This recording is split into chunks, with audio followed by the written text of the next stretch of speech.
હવે આગળ વાત કરીએ તો દ્વારકામાં ભગવાન શ્રી કૃષ્ણ અને રાણી રૂકમણીજીના ભવ્ય વિવાહ સત્કાર સમારંભ દ્વારકા ખાતે યોજાયો, જેને દ્વારકાવાસીઓએ મોડી રાત સુધી માણ્યો હતો।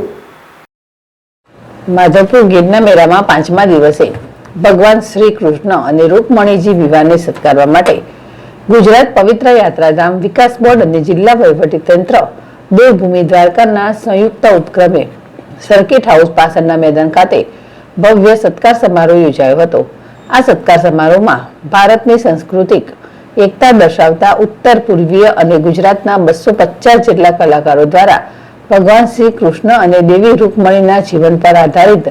અદ્ભુત મલ્ટીમીડિયા શો પ્રસ્તુત કરવામાં આવ્યો હતો, જેને નિહાળી સૌ દ્વારકાવાસીઓ મંત્રમુગ્ધ થયા હતા અને સમગ્ર વાતાવરણ કૃષ્ણમય બન્યું હતું। આ કાર્યક્રમમાં સંસદ પૂનમબેન માડમ, મંત્રી મુળુભાઈ બેરા, ધારાસભ્ય પબુભા માણેક, જિલ્લા કલેક્ટર,